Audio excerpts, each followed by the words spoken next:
Say hello to Bert and to Vivian, to Karen from Rochester, to Felice, to Lance, Camelia. You also from Rochester? Awesome. Helen, Carol, Elaine. Hi, Elaine, Carol, Robert Moshe, and Robert, different Robert.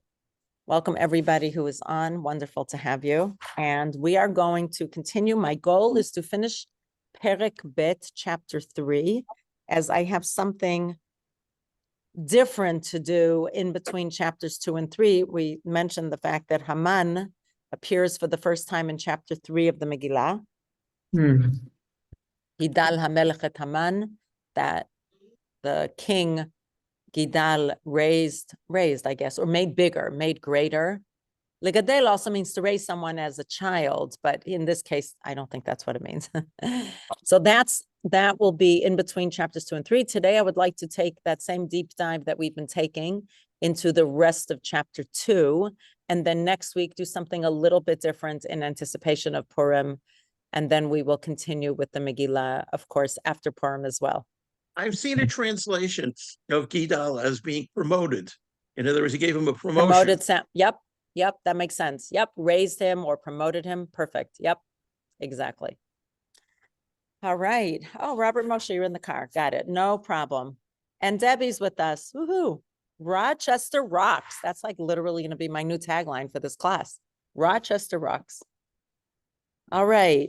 For everybody, I hope that you brought a copy of the Megillah, whether online or physically in your hand. It doesn't matter to me if it's in Hebrew or in English or in both or in French or in Spanish or whatever it is, whatever you understand. I just really prefer if you bring a copy of the text, which is really all over the place. No problem finding it, so that we can all look at each other and we don't have to have the text up on the screen. Just want to remind people where we were. What we've learned so much already. Not all of it is. Robert, your dog is barking. If you could mute, I would appreciate it. Thank you. Okay. Let me mute you. There we go. Okay. We have read the first 9 psukim, the first 9 verses in chapter 2 in Perek Bet, and we met Achashverosh, we met Vashti, we met Achashverosh's advisors. We have found ourselves immersed in the kingdom in Shushan. We said that there's Shushan Habirah, the capital Shushan, and the ear Shushan, perhaps. We've learned a lot of different things about it. We've looked for hints of God's hand in the background. We will see more of that. By the way, I think I mentioned to you that one way of learning the Megillah, again, there are so many different ways of learning the Megillah. One of them is to, every time it says Hamelech, the king, Hamelech, who does that refer to generally? Not a trick question. Somebody, anybody? Achashverosh. Thank you. Achashverosh. Good. Just trying to get the juices flowing here. Generally, it refers to Achashverosh, and we see each time it refers to Achashverosh. But there's another way of learning it, and that is that Hamelech refers to God. That each time something is happening to Achashverosh, God is also doing, thinking, whatever it is. As an example, you could say, remember, we were just talking about it. We haven't reached chapter 3 yet, but that's a famous pasuk. Gidal HaMelech, let me just check 1 second, exactly the wording. Gidal HaMelech Achashverosh et Haman ben Hamdata. That King Achashverosh, yes, I also have promoted, Bert, promoted Haman ben Hamdata.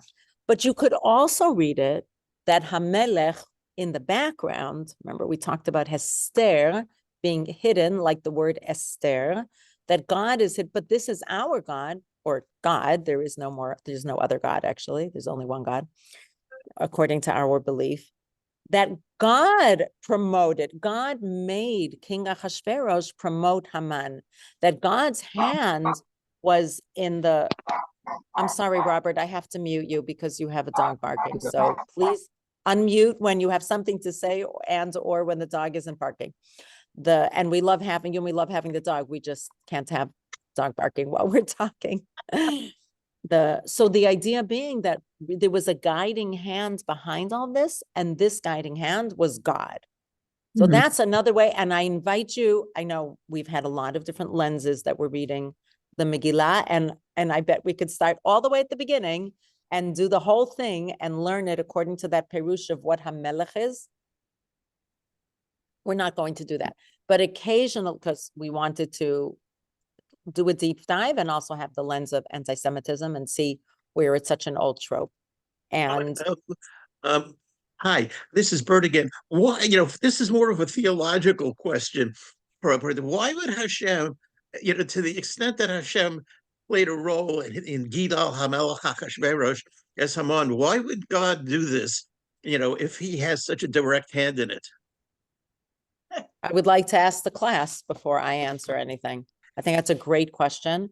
Why, first of all, why is it important to see God's hand? Although that may be more obvious. Any thoughts about why God might want to promote Haman specifically? Any thoughts? Yeah, Vivian's thinking. I can see the wheels turning in her head. Because once you promote it, then once you bring them down, it's even further. It's even more so. Nice. Right. Oh, what a nice answer. If you keep them at one level, that's one thing. But if you bring them up and then boom, like that, it has a greater impact. Beautiful. That's a great answer. What? Yeah, but if he hadn't been promoted, in that case, it's not as likely that the Bnei Yisrael would have been threatened. So that's unclear. And from what, so Bert, we have to imagine that the idea of Hamelech being God is reading it through a specific lens that God orchestrated everything in order to, for example, if the Jews were assimilated at that time, which is the reading of Rabbeinu Lau, as I brought last time, then this would be a way to remind the Jews that assimilation doesn't actually work. Now, whether God was the hand behind promoting Haman, we can see now. That's actually a beautiful example of anti-Semitism. It happens whether you believe or don't believe it's God's hand. And maybe Haman was plotting it anyway. God helped him or put things into motion so that the Jews would come together, in fasting and in praying to God. And as Vivian said, one needed to promote him, first of all, so we'd have the ear of the king, and so that he would be able to issue edicts through the king. And also this idea that it would be much more obvious even. Remember at the end, it says, Nafal pachad haYehudim alehem, that the people who lived in the 127 provinces saw that the Jews miraculously were able to defend themselves and win in the war, and that Haman was hanged as well as his sons. So this would be a way to not only have the Jews unite together and remind them about God, but it would also allow others. So, I mean, you can argue with this, Bert. You could say, one second, Debbie, I'll be with you in 1 second. You could say, I'm not disagreeing. That's a different lens of reading it. You could say, oh, well, if Hashem hadn't helped, that wouldn't have happened. I'm not so sure, especially given what's going on in the world today. But I hear what you're saying. And we would probably have to really sit and learn it from that perspective. But I'm really taking this idea of Vivian's, that if it's going to happen, the miracle and the recognition of what happened will be much clearer when somebody goes from so high up to so far down. Yes, Debbie. I never liked the idea of God playing little tricks or little games or manipulating sort of that, I feel that, maybe our response to bad things is maybe a God-given skill or power. But to think just as like little children Too minutia, like I just cannot. That is just whether like pawns on a chessboard, like pawns on a chessboard. Right. I don't buy that at all, and I find that it's a funny view of God from my point of view. I'm not. I mean, if somebody else, it's No, that's fine. I hear that, and actually, that you're right. When you put it that way. Hello, welcome, Alice and Lance. When you put it that way, it does feel creepy and a little bit like, do we have power over what we do or not? So I think that's an interesting theological discussion. I'm happy to spend a couple of minutes on it if people want to. I'd be glad to listen. I think this is a really interesting what Bert said was really interesting, what Vivian said, what Debbie said. How does that feel that God is, so to speak, in the background? I mean, it feels really good if God helps us win. That part works for me. But where does God fit into what happens on the earth? I think that's a really powerful question. And I would love to hear people's thoughts. It doesn't have to be agreement or in contention. It can just be, how do you feel about God's hand in the world? Karen, do you have something to add? Well, you know, it's the old question, why do bad things happen to good people? Yeah.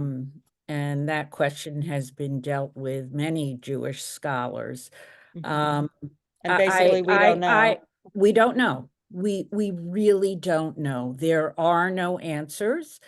What Rabbi Sachs would say is that it's knowledge, that divine knowledge. And if we did know, we would become less compassionate and we would lose something by knowing those answers.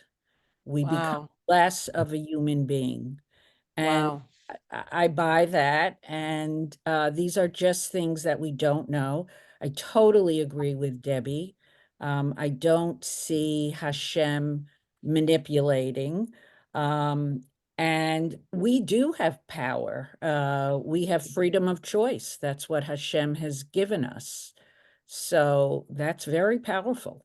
Mm-hmm.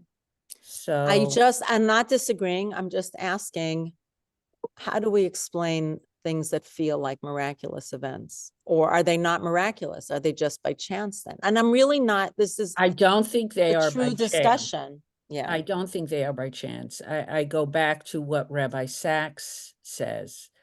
So how do we differentiate between God's hands in the world and that word manipulating, which is such a hard Faith. word? Faith. Nice. I Nice. Nice. That's very nice. Yes, Debbie, please. we consider the big miracles, like they are so outstanding, like, the splitting of the Red Sea and the liberation from Egypt and the What about story of the Esther. 6-Day War? Yeah, the 6-Day War, Esther herself. But so much of the world is based on little miracles. I mean, even the miracles in, the first chapter of Shemot with all those women who are doing wonderful things. Or, that, Yes. yeah, it comes from faith and power and looking around and seeing things. And that's part of a God-given ability. So, I mean, we're not sitting, I mean, I guess some Jews would sit around and wait for things to happen, but I think many modern Jews make things happen. I mean, or maybe not even modern Jews. I mean, when we're talking about Pua and Shifra and they make things happen. Yeah. And that certainly with Shifra and Pu'ah, that comes from faith in God. That's what it says. Right. It actually says that. So what I'm hearing is it our faith that often gives us the fortitude and strength and belief that we should, can, must, will act. Yeah, I think Nice, nice. I think of everything that we're doing. I'm very moved by this discussion. I just want you to know it brings some tears to my eyes. I'm just very moved by how this feels to me so relevant today when I think about the different initiatives that have been taken to help, to support, to fight back. I was just at an interfaith, it's not exactly interfaith, it was called the Black Jewish Faith Allyship or Alliance. It was really beautiful. It was convened by Letitia James, I think, the district attorney. And she really, really believes in this. And it was amazing to sit in a room with Black leaders. One or two at least two were Jewish. And the rest were ministers, pastors. I don't think there was a bishop. And they were explaining to me what a pastor is, what a minister is. I don't know the difference. And I was sitting at a table with 3 Black gentlemen who were all pastors, and they were really supporting us And they said, we have to bring light into the world. There's so much darkness out there. We need to come together to do this. And their faith and our faith in humanity, in God, in the power of love, in the power of unity is what brought us together into the room and gave us hope that we could create allyships and support for each other. And it was about fighting anti-Semitism, pretty much. That's pretty much what sitting in that room was about. Because some of them had also been to Israel on certain trips. I'm talking about not the Jews. The Jews had been to Israel. Every Jew in the room, as far as I could tell, had been to Israel. But I'm talking about the non-Jewish people. So we're going to pause and take a pause from this conversation because I don't see anybody else. And I think it's a good note. Always nice to stop on a positive note. So thank you for that couple of minutes about that. And it shows also how discussion of the Megillah can lead us to conversations about what's happening today. It does feel very much like, to me at least, the story in the Megillah echoes and re-echoes and brings us hints of what's happening in our lives today. And I think for me, that's why I feel so powerful. Okay, so Vivian, quickly, just because I want to finish Perek Bet. Bevakasha. I was thinking of sort of an opposite view in which many Jews try to hide the fact that they're Jewish, and they try to assimilate into the group, but it never works. Somehow they're always found out, and they're found out to be Jewish, and they have to accept that and go along with the what's necessary for the Jews. So I'm going to read you that aspect. Right, and we'll talk about that next week, but I will read you a story because I have that in one of my notes. This is from Rabbi Jonathan Sachs Haggadah, speaking of Rabbi Sachs. One episode told by a rabbinical colleague. It took place in Russia in the early 1990s following the collapse of communism. For the first time in 70 years, Jews were free to openly live as Jews, but at the same time, anti-Semitic attitudes, long suppressed, came to the surface. A British rabbi had gone there to help with the reconstruction of Jewish life, and one day was visited by a young lady in distress. All my life, she said, I hid the fact that I was a Jew, and no one ever commented on my Jewishness. Now, though, when I walk past, my neighbors mutter, Zhid, Jew. What shall I do? The rabbi replied, if you had not told me you were Jewish, I would never have known. But with my hat and beard, no one would miss the fact that I am a Jew. Yet in all the months that I've been here, no one has shouted Zhid at me. Why do you think that is? The girl was silent for a moment and then said, because they know that if they should Zid at me, I will take it as an insult. But if they shout Zid at you, you will take it as a compliment. Interesting. And he writes, beyond eternal vigilance, the best way for Jews to combat anti-Semitism is to wear their identity with pride. So that speaks to what you said, Vivian. I want to park that. I may repeat it again next week because I think it's a very powerful story and it's a true story, which is what makes it powerful. So that speaks to what you said, Vivian. Thank you for giving me an opportunity to read that. Now let's go to Pasuk Yud. Let's see if we can make it a goal that we will go, and if we have time at the end, I'm happy to revisit any discussion. But let's do Yud to Kaf Gimel, learn about it. I think it's important that we read the story as we go along so that we have backgrounds. And I'm actually thinking this discussion brings us to a place of thoughtfulness as we go into the next psukim. So it's so beautiful. Yeah. Somebody say something? No, it's a problem. Oh, no problem. Okay. It's a problem. No problem.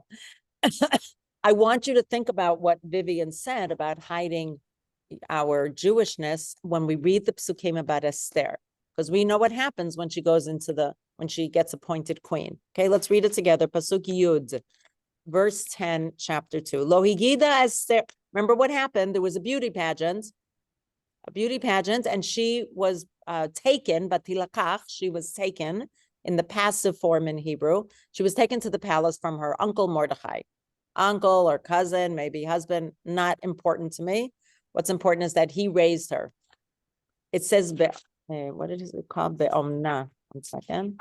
Vayhi omen. He was a foster parent. Lo higida Esther et amma ve'et moladeta. She did not tell her nationality or her lineage. Moledet is your, how do you say moledet in English? It says lineage, but I guess Birthday? Homeland. right, Or exactly, homeland. Alice. It's really homeland. The moledet is Israel. That's what but what it means is where you were born. So in this case, we know where she was born. She was born in Galut, in exile. So I think in this case, it comes from the word laledet, to give birth, which is her lineage. I think that's what it means. Somebody else might have a different translation. She didn't say her nationality, meaning that she was Jewish, or her lineage. Now, her lineage, I don't know, if she was Mordechai's cousin and he was an Ishimini, but it wasn't clear. We discussed this. Was he an Ishimini? Was he from Yehuda or was he from Binyamin? Okay. Why? Ki Mordechai tziva alea asher lo tagid. Mordechai commanded her not to say where she was from. So I have a question for you. Why do you think Mordechai said she shouldn't do it? She shouldn't say her nationality, meaning her Jewish identity, or her lineage. Which I think means that if somebody discovered that she was Jewish, she still shouldn't say her lineage. So it's 2 parts. Remember, these are words we hear every year, so they seem so natural, but when you take it apart, why did Mordechai and Esther, who wrote it, and we say that they wrote it with divine inspiration, let's call it, there was a reason for et amma ve'et moladeta. Why wouldn't she say any thoughts? You don't have to have thoughts, but if you do, you can share them.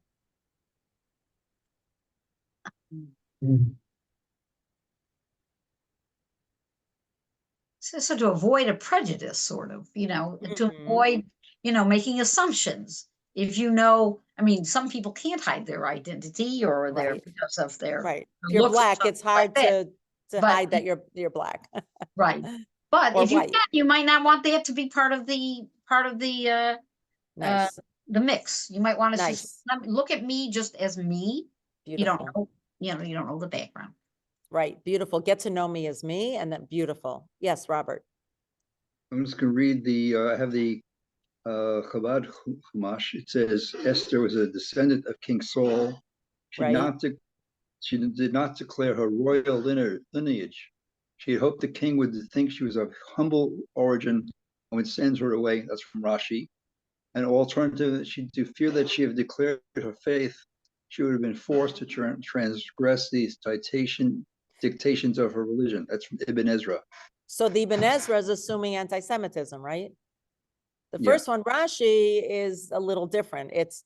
So I don't want to say that I come from royal background. No, that was very important to them, probably today as well. We often see royalty marrying royalty. Not always, but often we see that, not in America because there's no royalty here, but in Europe where there is royalty and in other places where there's royalty.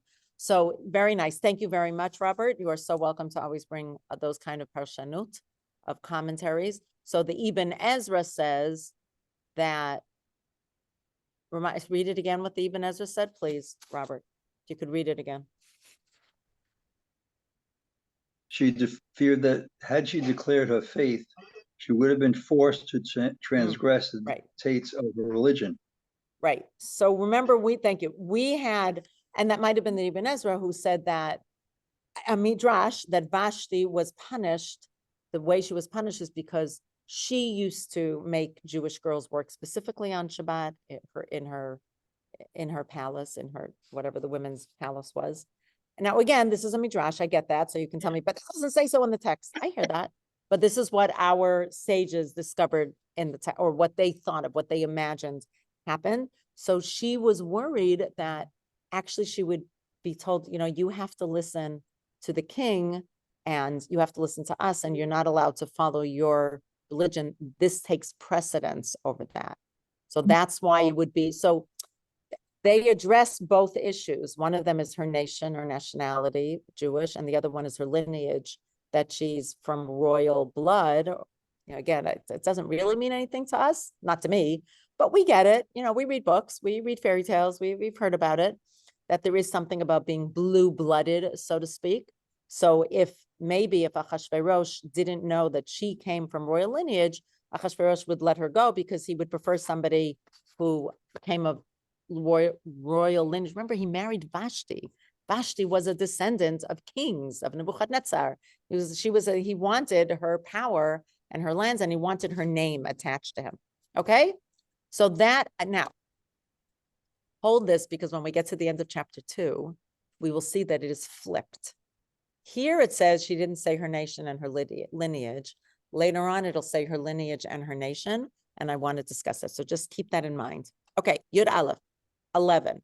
Uvechol yom vayom, every day, Mordechai, her cousin slash mentor slash surrogate parent slash husband, whatever, mitalech lefnei chatzar beit hanashim, he walked back and forth in front of where the women's harem was, ladat et shlom Esther u'ma ye'aseh ba, to know how Esther was doing and what would happen to her. Now Rashi said that Mordechai knew. Okay, Debbie, I want you to take this into consideration given what you said.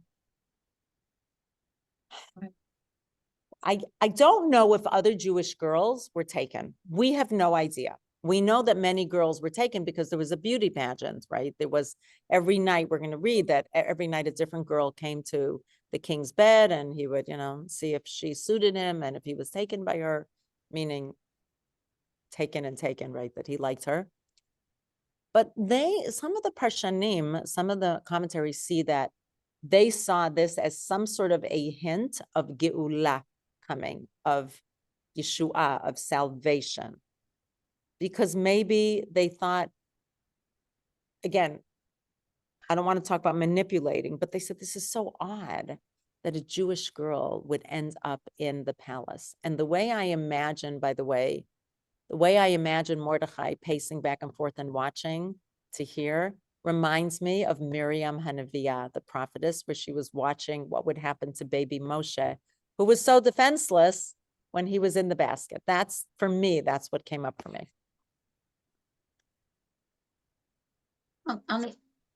Yeah, please. Yeah. The firsts, of anything, whether it's the first Jew, the first Black, the first woman, the first, who enters into a place that's unfamiliar. How's it going to work? How's it going to be? What are we, the first Black president of our country? Yep. How's it going to be? There's a lot of worrying about it, worrying or concern. I won't say worrying, but, like, I think in this case, yes, even though nobody knew she was Jewish, he wanted to, he knew she was Jewish, and also, and he was her protector at that point. I mean, she hadn't into the person that she was going to become. Yep. Yeah, okay, great. I agree with Debbie again. I think he worried about her. I think he had a plan of what might be going on, and she was going to be the central part of the plan. Right. So, I think he definitely worried about her and was, I imagine that in Mordechai's heart, there were twin flames of fear and hope. mhm. And worry, but fear and hope, I would imagine that she would be okay, maybe that she could keep her Jewishness and not be hurt, and maybe that she could still keep Shabbat and kosher, possibly. We have certain midrashim that say that she only asked for specific seeds and fruit and vegetables, things that she knew were kosher, that's all she would eat. And that perhaps because of that, her face was, oh no, that had to do with the fasting. Never mind, I'm going to skip that. Okay. So first of all, let's remember, I just want to go back to 10, that Mordechai tziva alea, that she's listening to what Mordechai said to her. And I think we'll notice this turning point from that she follows obediently everything Mordechai says until she takes agency over her life. And also she does things, she knows how to plan things, which Mordechai wouldn't know how to do. So I think there's something very beautiful. This doesn't have to do with anti-Semitism, but this just has to do with the idea being that at every step of the way, where do you need people's background, their thoughts, their suggestions, working in tandem. But something for us to keep in mind is that until this point, Mordechai was helping her. And then at one point onward, the reason she was in the palace, or as we might believe that that's the reason, she was able to step into her own and come up with a plan on her own. See, Okay. I Yeah. like the idea. I'm just going to say, I like the idea of comparing this to Miriam watching, Moshe. Yeah. I'm just wondering, are there other examples where we see that type of, well, Waiting. maybe it was Devorah and Rivka when, her nurse Devorah and Rivka, when they came, always having somebody around to guide you and protect you a little bit when you're Wow. going into a new situation. Wow. Well, Yosef didn't have that. No, Yosef didn't. I mean, it was missing. He needed it. Right. And who else? Any other thoughts? That's great. I hadn't even thought of Devorah and Rivka. I love that. Any other thoughts about having somebody to kind of protect you, be there for you, watch over you, guide you? Right. I don't know. I think that's a great, in a it's a great sense, I idea for sure. don't,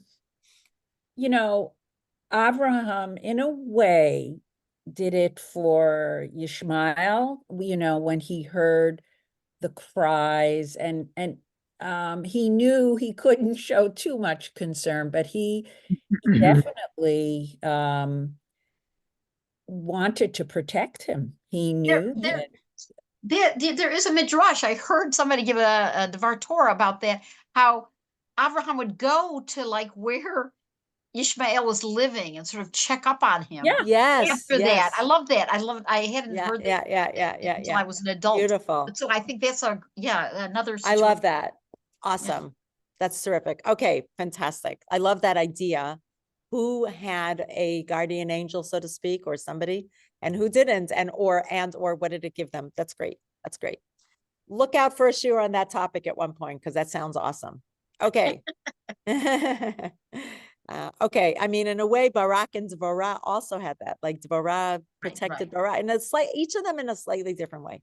And who didn't have it, right? And who didn't have it, and was that would be interesting as well. Like Yehuda, he said, okay. Yud Bet 12. So everybody in their turn would come to the king Achashverosh. That here is religion, but it's the laws basically.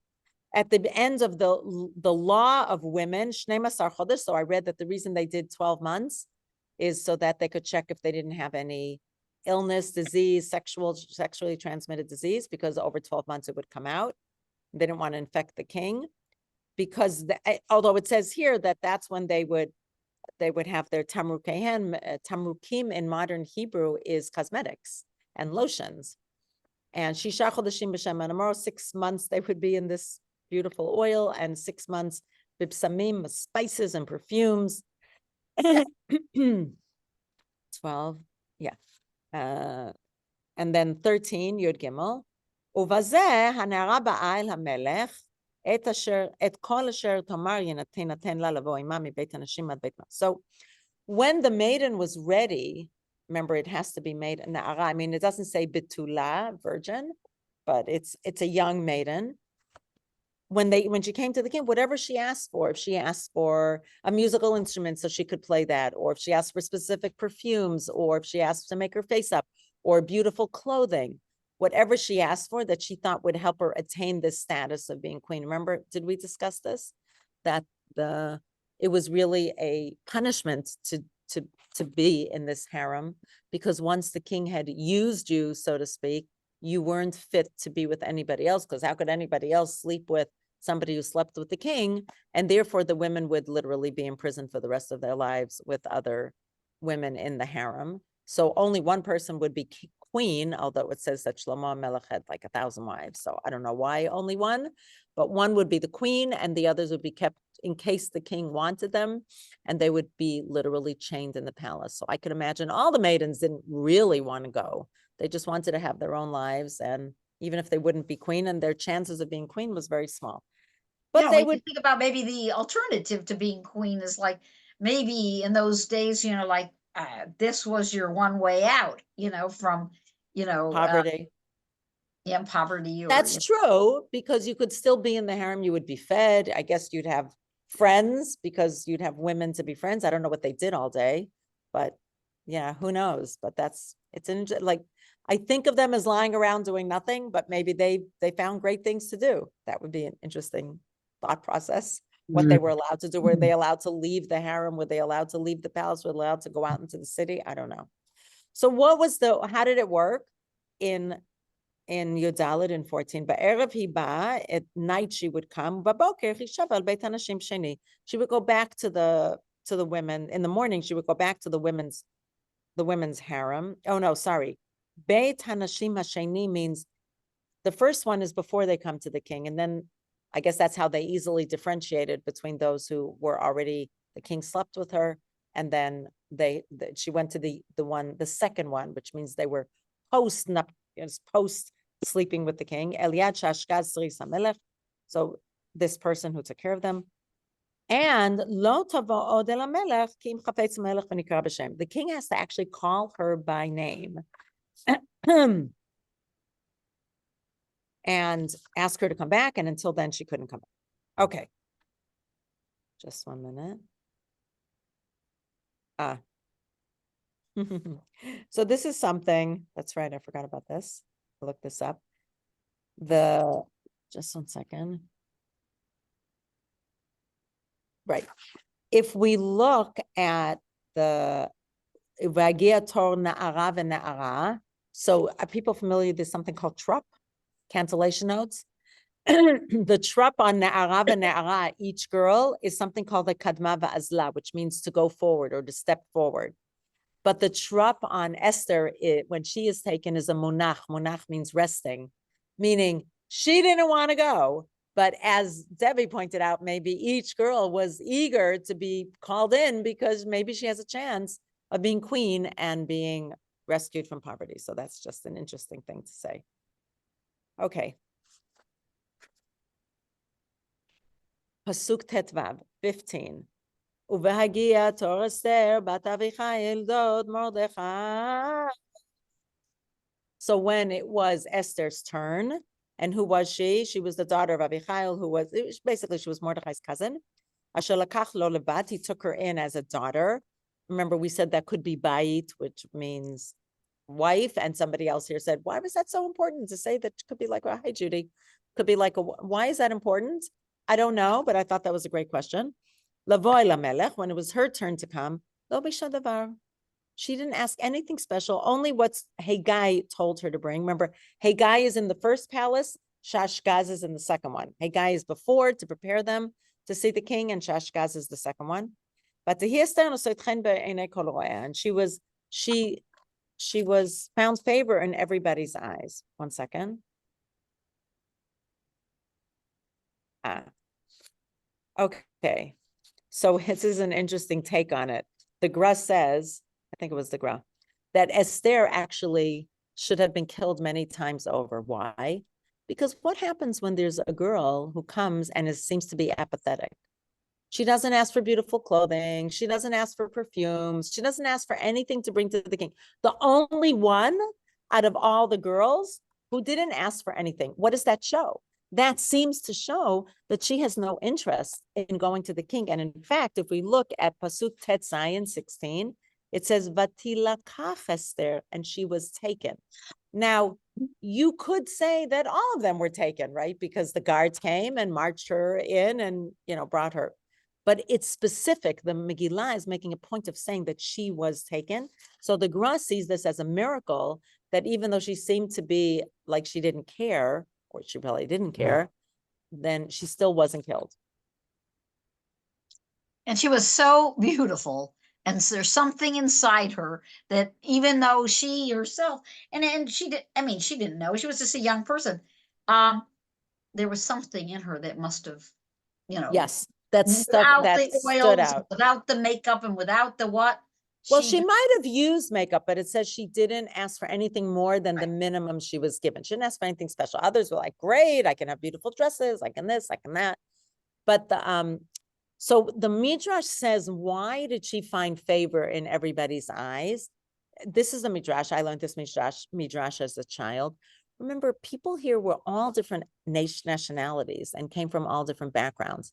And there's something that's very prevalent all around, which is xenophobia. And we'll talk about that next week. What's the difference between xenophobia and anti-Semitism? That people, when they see somebody who feels different, that they're fearful, and they wouldn't say, oh, I like that person, I'm going to go talk to that person.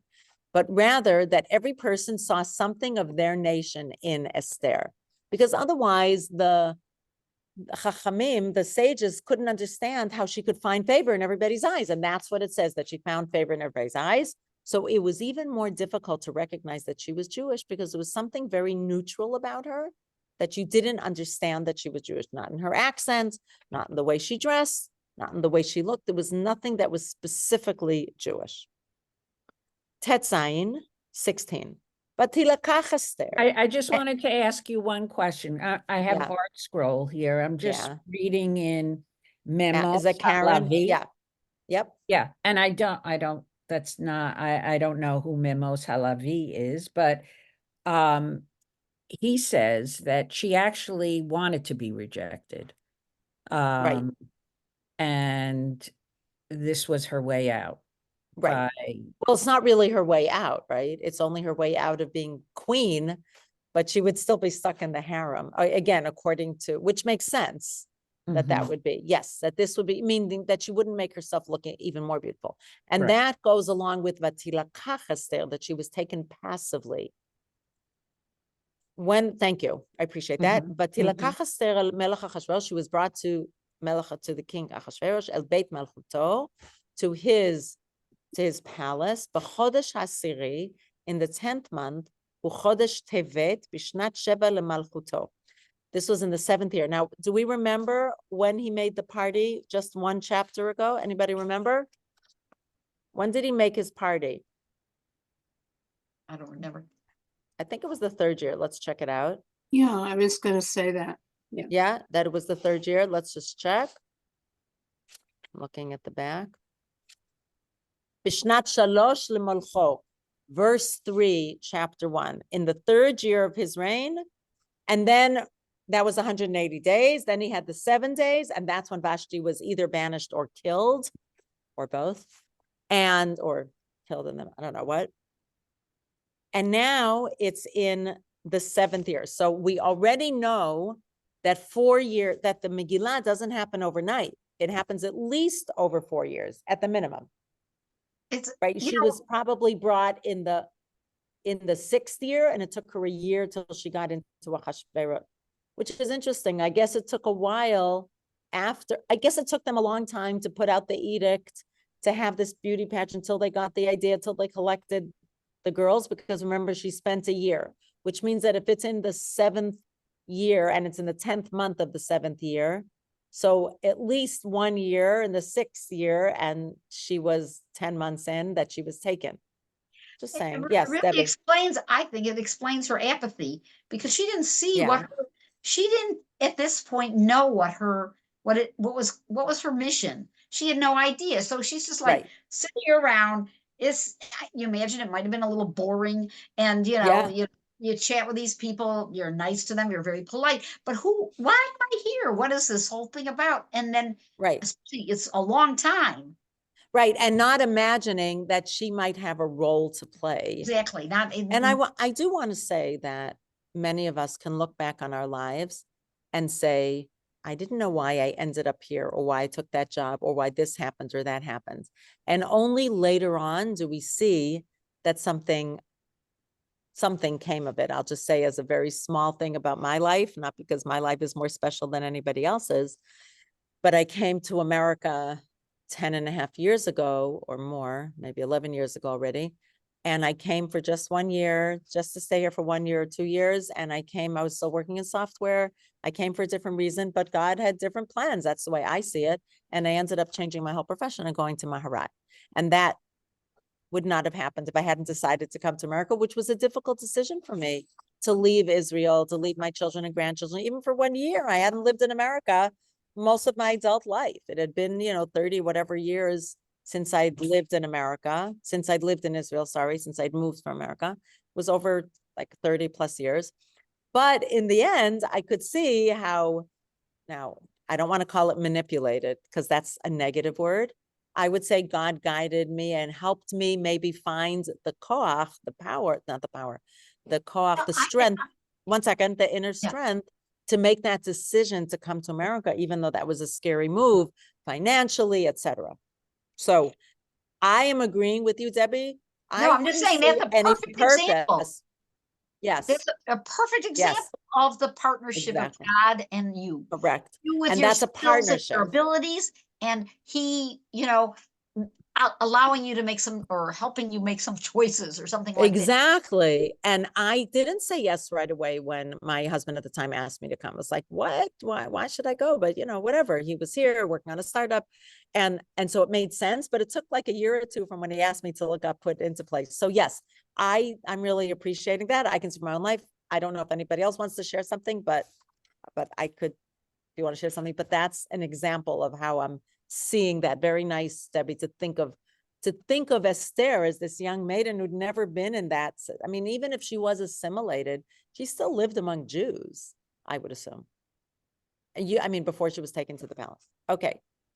Yud Zayin 17. Vayehava melech et Esther mikol hanashim. He loved her more than all the other women. Vatisachen b'chesed lefanav. She found grace and favor in his eyes. Mikol betulot, from all the virgins or maidens. Vayasem keter malchut berosha ve'emicher tachat Vashti. He puts the crown of king, the queenly crown on her head, and he puts her into place as queen instead of Vashti. Now, that means he stopped the pageant. Everybody else, maybe they got to go home. So they might have been very happy. I hope that they got to go home because the king hadn't slept with them. I hope that's what happened, but of course I can't tell you. Okay. This 17. So this is interesting. It's interesting.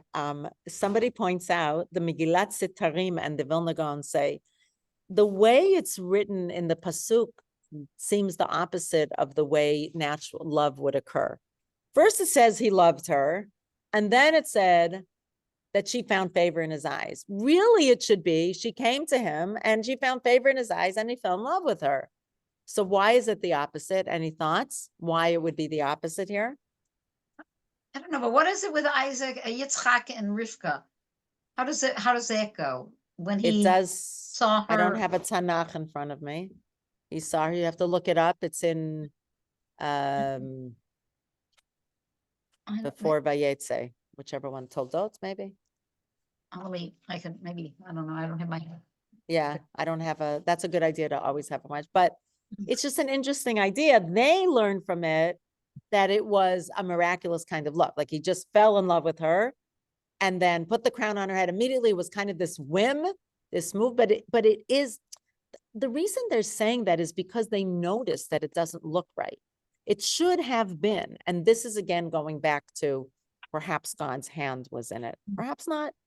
But it's an interesting point because they noticed that he first fell in love, then it says that he liked her. And that's the opposite of the way real love tends to work. But maybe it was. Okay, you can look it up. Yeah. I'm going to go to verse 18. Okay. Oh, wait, 1 second. Yeah. He made a great feast. By the way, that's another way of learning the Megillah. How many feasts there were in the Megillah? Way more than you think. There's like 9 of them or more. And we just don't notice. We always think of the one at the beginning. We think of the one when Esther makes for Achashverosh and Haman, but there actually were a lot more. And that's a whole other way of learning the Megillah. He made a great feast, to all his ministers and his servants. At Mishte Esther. This is the feast of Esther. And he granted Asa. Lahaniach means to let something rest or to let it go. So Hanacha Lamedinot means he gave like a discount of taxes. This was a great day, so he had to give a gift. That was the gift. And he gave presents, presents, presents, matanot, according to how much he could give. Okay. Okay, this is interesting. Mishte Esther, why did he make a great party and a the reduction in taxes or stopping taxes.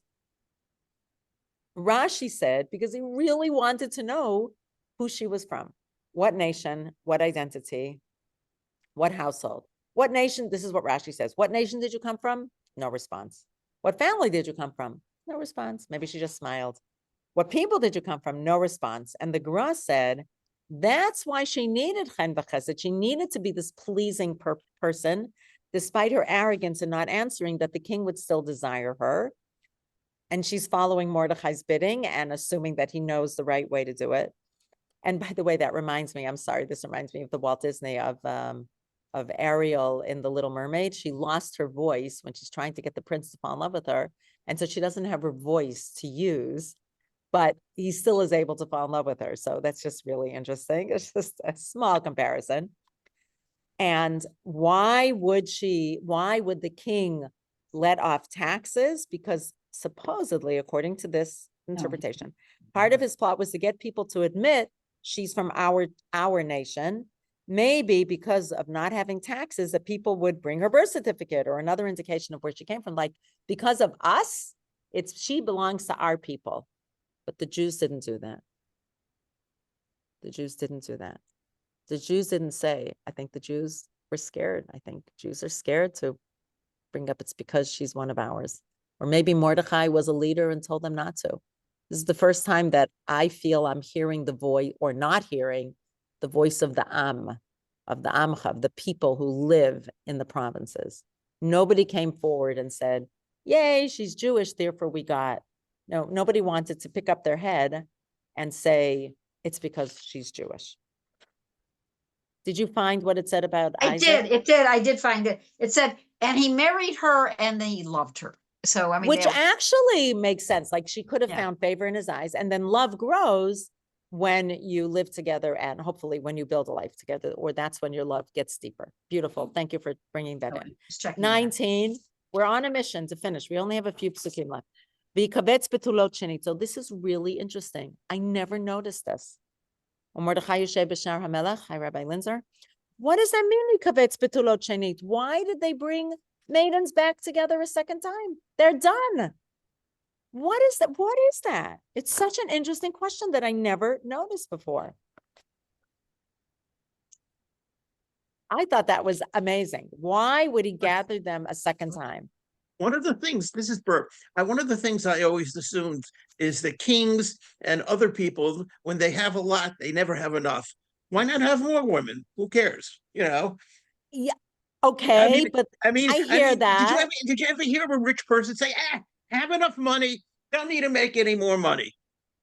I hear that, and I'm not disagreeing, but nobody ever said, let's have another beauty pageant. So where did that come from? I mean, it's just odd. It's kind of slipped in there and we don't notice it. I mean, I know it because I learned the trop for it. So I read it, but I never Maybe you thought it was fun. You know, he just had a great beauty pageant, and wait a minute, but he stopped the other one. So maybe this is the ones who were left. So listen to this. It's put together in a pasuk that Mordechai is sitting in the gates of the king. We didn't quite finish chapter 2. There's a midrash that says that Mordechai, who was sitting in the gates of the king, meaning he was an advisor, he was asked by Achashverosh what to do about not knowing Esther's background. Mordechai suggested he organize another pageant in the hopes that Achashverosh would pick another girl, So that, and Rabbeni Lau says this actually proves that Mordechai was assimilated. Otherwise, why would someone who was head of Sanhedrin be hanging around the courtyard of the king and be interested in political intrigue? But it's the only answer that we have is this idea that maybe he suggested it to the king to have another pageant, or maybe what Bert said, he just wanted it. But it is a strange pasuk. Yes. I have a question. If he really wanted another pageant and maybe Esther wouldn't have to participate, why didn't he hide her in the first place? Why did he what? I'm sorry, I didn't understand the question. Why did Mordechai hide Esther in the first place so she wouldn't have been taken to the beauty pageant? Wait, I'm sorry. I'm sorry that I'm not following your logic. First of all, where do you know that he hid her? You mean from the midrashim? No, I'm not saying he did. But why didn't he hide her originally, so she couldn't be considered in the first beauty Ah, pageant. got it. So I want to tell you that's something that we learned, that that according to, I think it was one of the edicts of Haman, that you have to obey the king or something like that.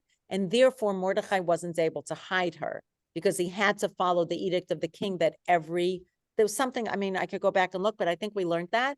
And therefore he had to, everybody had to, you were maybe on pain of death, that if you hid someone and then it came to light, that you could be killed or something like that. But and there is a midrash that says that he hid her, but which is what I thought you were alluding to. I have a feeling that he probably did, but if they come to your home and they Right. say, are there any women, and you lie, that could be on pain of death.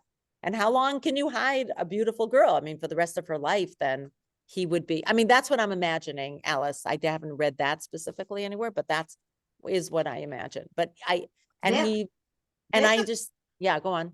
That doesn't make sense. I mean, I What? always looked at him as he did promote her, because Oh, he you had looked at that, some- he did. either some instinct or he had some I don't know, sense.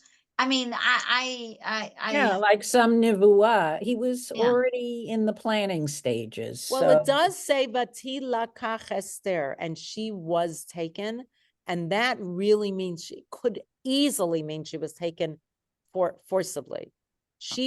But it doesn't say Esther went to the palace. It says Vatila Kach, and that really speaks of her being taken against her will.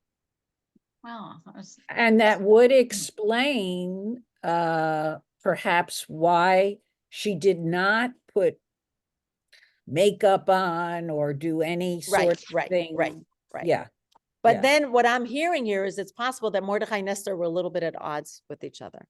Yeah. That Mordecai Could be. wanted her Yeah. and Esther didn't. And that could be as well, that Mordecai had this inkling, and so he didn't. That's very possible. well, he was And- older. He was Yeah. wiser at that point. Yeah, He more developed savvy. some wisdom through Hoping- experience of Right. life. To actually have, even though it must have been really, really, really, really, really hard to have your ward, your cousin, your ward, your niece, the person you've been taking care of, taken away from you, and that you really have a hard time even communicating or Right. knowing what happened. So I Yeah. can imagine that was not easy. So because it is 12:03 and I want to respect people's times, I'm going to stop here. But next time we're going to finish Perek Bet, and we'll do that a little, we'll spend 10 minutes on that. And then we're going to talk about anti-Semitism from taking a step back and look at anti-Semitism before we meet Haman, so to speak. I'm gonna try to, I'll forward it to you. Rabbanit. It's okay. There is a Yes. study that my son-in-law sent me of Jewish students' response to issues on campus right now, and it's a guy. I mean, was put together. I threw through the Jim Jones educational something. Anyway, I'm trying to read it right now, but it's pretty interesting. About Very how nice. We had a responsible- panel.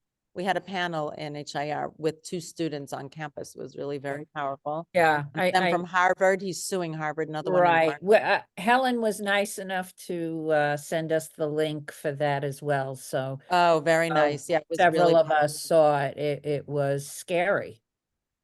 Okay, Scary. so Lance sent very scary. Lance sent something. Lance, can you do me a favor, please? I would really appreciate it if you would save that when we get to chapter 7, I think it is. And when we get to that part, please send it then, because that'll be very helpful when the king comes back from walking in the garden. I mean, it's just far along in the story. So please make sure that you bring that midrash then. All right, my friends. Thank Beautiful. you. Thank you you. so much for coming. Be you. well. Bye-bye. Take good care. Bye-bye. You too. Bye-bye. Bye-bye.